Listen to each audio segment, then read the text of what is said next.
আমাৰ এই পৃথিৱীত বিভিন্ন ধৰণৰ অদৃশ্য বা পৌৰাণিক শক্তি আছে আৰু এই শক্তিবোৰক বহুজনে বিশ্বাস কৰে আৰু বহুজনে নকৰেও।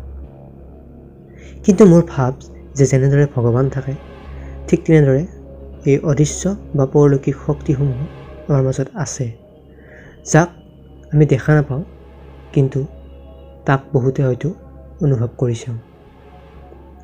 কিন্তু ইয়াক বিশ্বাস কৰা বা নকৰা সকলো আপোনালোকৰ ওপৰত।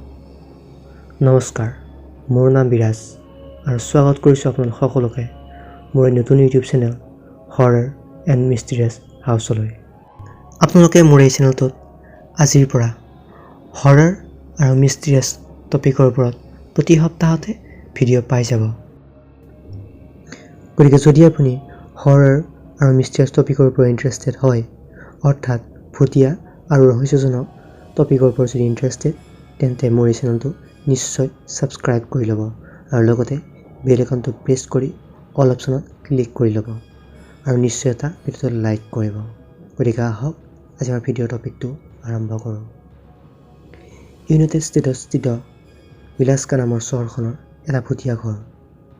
1912 চনৰ 12 জুন তাৰিখে জছিয়া আৰু চাৰাহ মুৰ নামৰ দম্পতী হালক তেওঁলোকৰ নিজৰ বাসগৃহৰ ভিতৰত মৃত্যু হোৱা অৱস্থাত পোৱা গৈছিলে আৰু লগতে তেওঁলোকৰ 4 সন্তান আৰু তেওঁলোকৰ বন্ধু, যিয়ে সেই ৰাতি তেওঁলোকৰ সন্তানৰ লগত খেলি আছিলে, তেওঁলোককো মৃত্যু হোৱা অৱস্থাত পোৱা গৈছিলে।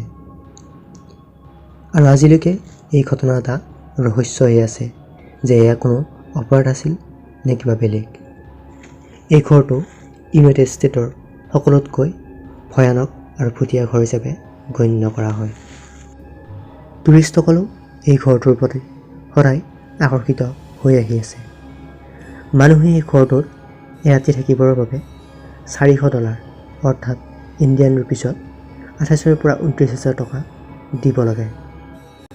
ইলাস্কা মাৰ্ডাৰ হাউচৰ ৱেবছাইটৰ মতে বৰ্তমান সময়ত এই ঘৰটোক টুৰিষ্টসকলক যাবলৈ দিয়া নহয়, কাৰণ এই ঘৰটোত বৰ্তমান সময়ত বিভিন্ন ধৰণৰ অসাধাৰণ ঘটনাৰ সম্ভেদ পোৱা গৈছে, যেনে কিছুমান সৰু ল'ৰা ছোৱালীৰ শব্দ, লেম্পৰ পৰি যোৱাৰ শব্দ আৰু লগতে এই ঘৰটোৰ ভিতৰত থকা চিৰিবোৰত কাৰোবাৰ খোজৰ শব্দও পোৱা যায় বুলি কোৱা হৈছে।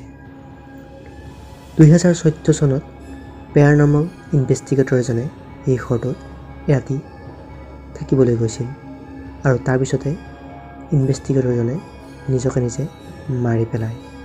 আৰু সেই ইনভেষ্টিগেটৰজনে নিজকে নিজে কিয় মাৰি পেলায় সেয়া এতিয়াও এক ৰহস্যই হৈ আছে। গতিকে বন্ধুসকল, এয়াই আছিল ইলাস্কা নামৰ চহৰখনৰ এটা অতিকৈ ভয়ানক আৰু ভূতীয়া ঘৰৰ সঁচা কিছুমান তথ্য। যদি আপোনালোকে এনেদৰেই ভিডিঅ'বোৰ পাই যাবলৈ ইচ্ছা কৰে, তেন্তে নিশ্চয় মোৰ চেনেলটো ছাবস্ক্ৰাইব কৰি বেল আইকনটো প্ৰেছ কৰি ল'ব আৰু যদি আপুনি আজি মোৰ ভিডিঅ'টো ভাল পালে তেন্তে এটা নিশ্চয় লাইক কৰিব। গতিকে বন্ধুসকল, এনেদৰেই কিছুমান ৰহস্যজনক বা ভূতীয়া টপিকক লগত লৈ মই আপোনালোকক আকৌ লগ পাম। তেতিয়াৰ কাৰণে ধন্যবাদ।